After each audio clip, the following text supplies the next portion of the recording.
أعوذ بالله من الشيطان الرجيم بسم الله الرحمن الرحيم ربي اشرح لي صدري ويسر لي أمري واحلل عقدة من لساني يفقهوا قولي. எல்லா புகழும் ஏக இறைவனுக்கே, சாந்தியும் சமாதானமும் நபி ஸல்லல்லாஹு அலைஹி வஸல்லம் அவர்களின் மீதும் இன்னும் அவர்களை பின்தொடர்ந்து வந்த அந்த சத்திய சஹாபாக்களின் மீதும் இன்னும் குறிப்பாக நம் அனைவரின் மீதும் உண்டாவதாக. அஸ்ஸலாமு அலைக்கும் வரஹ்மத்துல்லாஹி வபரகாத்துஹு. அல்ஹம்துலில்லாஹ். சென்ற வாரம் சூரா காரியா பார்த்தோம். இன்ஷா அல்லாஹ் இந்த வாரம் 100வது அத்தியாயமான சூரத்துல் ஆதியாத் பார்ப்போம். ஆதியாத் அப்படின்ற அந்த சொல்லுக்கு அர்த்தம் என்னன்னா, வேகமாக செல்லுபவை, இங்கிலீஷ்ல ஹண்டர் அப்படின்னு சொல்லலாம். இது 11 வசனங்களை கொண்டது. இன்னும் இது மக்காவுடைய ஆரம்ப காலகட்டத்தில், அதாவது குரானுடைய வசனங்கள் வஹி மூலியமாக வந்த சில நாட்கள்லேயே, அதாவது ஓரிரு சில வருடங்கள்லேயே இந்த சூறா இறக்கி அருளப்பட்டிருக்கு அப்படின்னு சொல்லப்படுது. அதாவது மக்கத்து மனிதர்கள் எப்படி இருந்தாங்கன்னா, இஸ்லாமுக்கு முன்னாடி எப்படி இருந்தாங்கன்னா, ரொம்ப அதிகமான அனாச்சாரங்களும் கெட்ட செயல்களும், பெண்களை கொடுமைப்படுத்துறதும், கும்பலா போய் ஒரு பொருள் இருக்கிறவங்க கிட்ட திருடுறதும், சிலை வழிபாடுகளை செய்பவர்களாகவும் இருந்தாங்க. இவங்களுடைய சிலை வழிபாடுகள் இருந்தாலுமே இவங்க கிட்ட என்னன்னா, அதாவது மறுமையை மறுக்க ஆரம்பிச்சிட்டாங்க மக்கள். காசு பணத்தை அதிகமாக சேகரிக்கணும், காசு பணத்தை அதிகமாக சேர்த்துக்கொள்ளணும் அப்படின்ற அந்த பேராசை தான் அவங்களை இந்த பாவத்துக்கு எல்லாமே செய்யறதுக்கு தூண்டுதலாவே இருந்துதான்.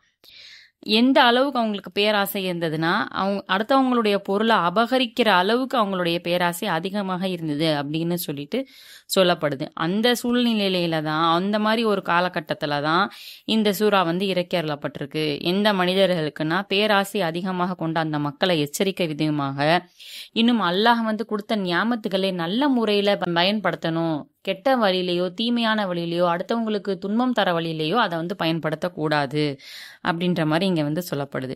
அதாவது அல்லாஹ் ஒரு மனிதருக்கு ஒரு அருட்கொடை கொடுத்தானா, அந்த அருட்கொடை மூலமாக அவன் நல்ல விஷயங்களை தான் செய்யணுமே தவிர தீமையான விஷயங்களை செய்யக்கூடாது. பொருளை சேர்க்கணுன்ற அதிக பேராசை மனிதர்களிடையில இருக்கக்கூடாது. இப்போ ஃபார் எக்ஸாம்பிள் சொல்லணும்னா, இப்போ ஒரு நபர் ஒரு படகுல போய்கிட்டு இருக்காரு, ஒரு ஆறுலையோ கடல்லையோ போயிட்டு இருக்காரு. அப்ப அந்த தண்ணி பொருளாதாரம்னு வச்சுக்கோங்க, நமக்கு கிடைக்கிற அந்த செல்வம்னு வச்சுக்கோங்க. மேல இருக்கிற போட்டு தான் நம்மளுடைய வாழ்க்கை. கொஞ்சம் கொஞ்சமா அந்த போட்ல ஒரு ஓட்டை விழுந்து அந்த தண்ணியோடைய இது ஃபுல்லாமே வந்துருச்சுன்னா அந்த போட் என்ன ஆயிரும், மூழ்கிரும். அந்த மாதிரி தான் அதை மேலாப்புல இருக்கிற வரைக்கும் தான் நம்மளுடைய வாழ்க்கை நல்லா இருக்கும். என்னைக்கு அது நம்மளுடைய வாழ்க்கைக்குள்ள அதிகமாக வர ஆரம்பிச்சிருச்சோ அன்னைக்கு நம்மளுடைய வாழ்க்கையும் மூழ்கடிக்கப்படும். அதிகமான பேராசை என்னைக்குமே நமக்கு பெரு நஷ்டம்தான். அதை தான் இங்க அல்லாஹ் சொல்றான். இன்னும் கடைசியுடைய வசனங்கள் அல்லாஹ் என்ன சொல்றான், மறுமை நாள் கண்டிப்பாக ஏற்படும். அந்த நாள்ல ஒவ்வொருடைய அமல்களை பொறுத்து அவர்களுக்கு கூலி கொடுக்கப்படும்னு சூரா ஜில்சால்லையும் ஏற்கனவே அல்லாஹ் சொல்லியிருக்கான். இன்னும் இந்த சூறால அவங்களுடைய கூலி கொடுக்கப்படக்கூடிய அந்த நாள்ல அந்த மனிதருடைய உள்ளத்துல என்ன இருக்கு அப்படின்றதையும் அல்லாஹ் மிக நன்கு அறிந்தவன். அன்னைக்கு அவனுடைய உள்ளத்துல இருக்கிறத வெட்ட வெளிச்சமாக்குற கூட தன்மை கூட சக்தி கூட அல்லாஹ்வுக்கு இருக்கு அப்படின்றத அல்லாஹ் இங்க சொல்லி காண்பிக்கிறான். இன்ஷா அல்லாஹ் இதை பார்ப்போம். முதலாவது வசனம், வல் ஆதியாத். வல் ஆதியாத் அப்படின்னாலே வேகமாக ஓடுகின்ற குதிரைகளின் மீது சத்தியமாக. அதாவது இந்த இடத்துல வேகமாக ஓடுகின்ற இந்த குதிரைகளின் மீது சத்தியமாக அப்படின்னு ஏன் இந்த இடத்துல முதலான வசனத்துல குதிரைகளை பத்தி சொல்லியிருக்கான்னா, இந்த இடத்துல போர்க்களத்தை பத்தி எல்லாம் இங்க சொல்றான். அதாவது போர்க்களத்துல நன்மையை நாடி வெற்றிக்காக, இஸ்லாமுடைய வெற்றிக்காக ஒரு ஏற்படுத்தப்பட்ட ஒரு மிகப்பெரிய நியமம் தான் இந்த குதிரை. இந்த குதிரையை இஸ்லாத்தினுடைய வளர்ச்சிக்காகவும் நல்ல முறையில பயன்படுத்தணுமே தவிர அந்த குதிரையை கொண்டு அடுத்தவர்களுடைய செல்வத்தையோ இல்ல அவங்களுடைய பொருள்களையோ அபகரிக்கிறதுக்காக யூஸ் பண்ணக்கூடாது அப்படின்றத இதுல ஒரு உள்ள அர்த்தம் இருக்கு. இங்க அல்லாஹ் போர்ல ஈடுபடக்கூடிய அந்த குதிரைகளை பத்தி தான் இங்க சொல்றான். வல் ஆதியாத் அப்படின்னாலே வேகமாக ஓடுகின்ற குதிரைகளின் மீது சத்தியமாக. இந்த இடத்துல முதலாக வா வந்தனால இதுக்கு சத்தியம்ன்ற அர்த்தம் வரும். பை த ரேசஸ், தபுஹா தபுஹன், மூச்சிரைச்சலுடன், பேண்டிங். வல் ஆதியாத்தி தபுஹா, மூச்சிறைக்கும் சப்தத்தோடு போர்க்களத்தில் எதிரிகளை நோக்கி வேகமாக ஓடுகின்றவற்றின், அதாவது அந்த குதிரைகளின் மீது சத்தியமாக. By the racers panting. 2வது வசனம், ஃபல்மூரியாத்தி, பிறகு தீப்பொறி பரப்புகின்றவற்றின் மீது சத்தியமாக. இங்கே ஃபனா, எனவே மூரியாத்தி அப்படின்னாலே தீப்பொறி பரப்புகின்றவற்றின் மீது அப்படின்னு அர்த்தம் வரும். And the producers of sparks, கதுஹன் அப்படின்னாலே ஸ்ட்ரைக்கிங். குழம்புகள் இருக்குல்ல, அந்த கால்கள் இருக்கும்ல, அதைத்தான் இங்க சொல்றாங்க. குழம்புகள் ஒன்றோடு ஒன்று அடித்து கொள்வது, அந்த பவரா அது ஃபோர்ஸ் பண்ணி அது ஒரு ஃபாஸ்டா ஓடும்போது அந்த தீப்பொறியோட அந்த மண்ணை அது அப்படியே கிளறிட்டு ஓடுற அந்த குதிரையின் மீது சத்தியமாக அப்படின்னு அல்லாஹ் இங்க சத்தியமிட்டு சொல்றான். ஃபல்மூரியாத்தி கதுஹன் அப்படின்னு சேர்த்து சொல்லும் போது, பிறகு குழம்பை அடிப்பதால் தீப்பொறி பறக்க செய்பவற்றின் மீது. And producers of sparks and striking. 3வது வசனம், ஃபல்முகீராத்தி. ஃபல்முகீராத்தி அப்படின்னா அண்ட் த சார்ஜர்ஸ், பின் எதிரிகளை தாக்குவதற்கு செல்லும் குதிரைகளின் மீது சத்தியமாக.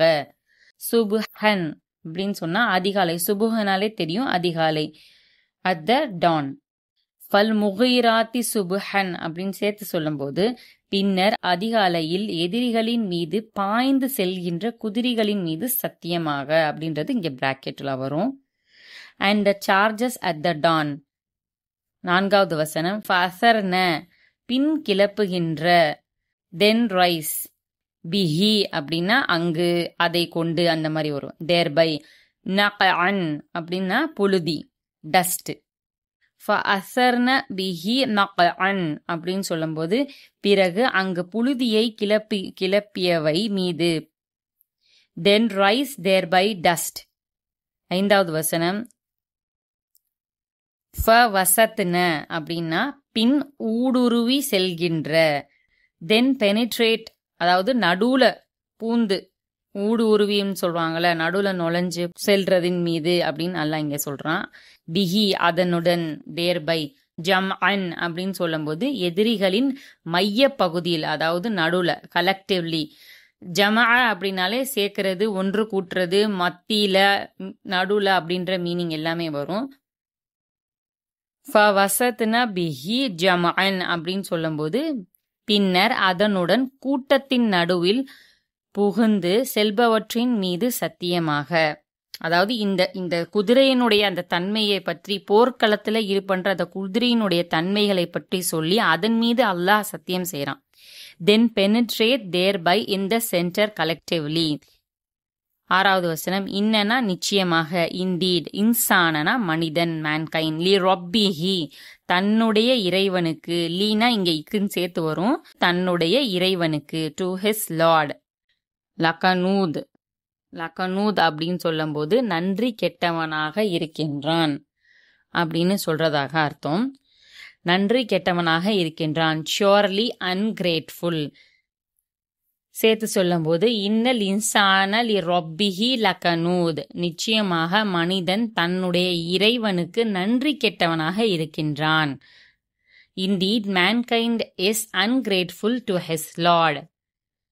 7வது வசனம், வ இன்னஹு, வனா இன்னும், இன்னஹுனா நிச்சயமாக அவன், அண்ட் இன்டீட் ஹி, அலா மீது, இக் அப்படின்னு வரும், ஆன், தாலிக்கென அது, தட், ல ஷஹீத் சாட்சியாளனாக இருக்கின்றான். Surely is a witness.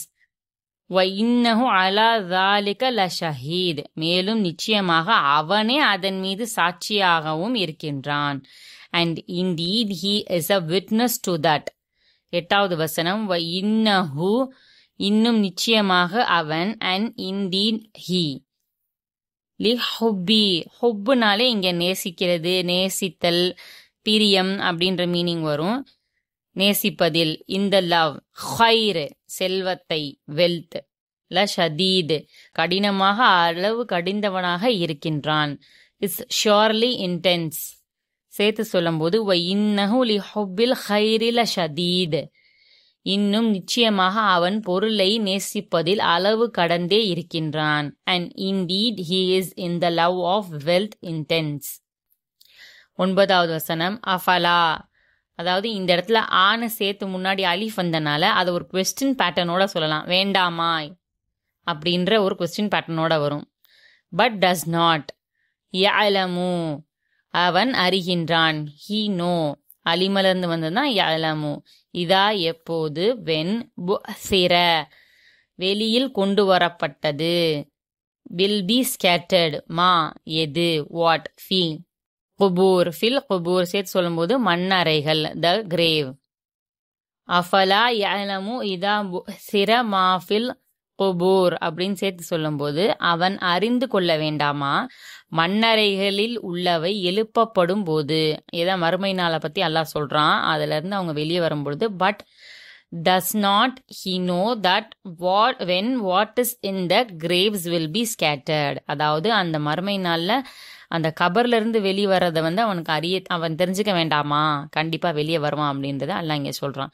வஹுசில இன்னும் அறியப்பட்டது, and is made apparent மா எது, வாட் ஃபி இல்லே அந்த மீனிங் வரும். சுதூர்னா நெஞ்சங்கள், த பிரஸ் நெஞ்சங்களில் உள்ளவையும் வெளியாக்கப்படும் போது. And what is in the breast is made apparent. இறுதி வசனம் இன்ன நிச்சயமாக, இண்டீட் ரப்புஹும் அவர்களுடைய இறைவன், தேர் லார்ட் பிஹிம் அவர்களை குறித்து, அதாவது அவர்களை குறித்து, அபோட் தெம் யௌம இதின் அந்த நாளில், தட் டே, லஹபீர் நன்கறிந்தவனாக இருக்கின்றான், இஸ் ஷோர்லி ஆல் அவேர். இன்ன ரப்பஹும் பிஹிம் யௌம இதில் லஹபீர் நிச்சயமாக அவர்களுடைய இறைவன் அவர்களை பற்றி அந்த நாளில் நன்கு தெரிந்தவனாக இருக்கின்றான் என்பதனை அவன் அறிந்து கொள்ள வேண்டாமா. Indeed that day their Lord is all aware about them. So Allah மறுமை நாளில் இங்கே எப்படி அந்த அடியானை பற்றி தெரிஞ்சவனாக இருக்கான் அப்படின்றத இங்கே முன்கூட்டியே இந்த வசனங்கள் மூலயமா நமக்கு எடுத்துரைக்கிறான்.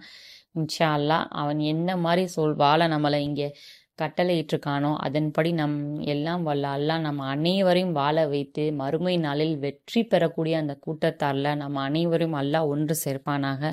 ஆஹிர் தாவானா அனில் அல்ஹம்துலில்லாஹி ரப்பில் ஆலமீன். அஸ்ஸலாமு அலைக்கும் வரஹ்மத்துல்லாஹி வபரகாத்துஹு.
you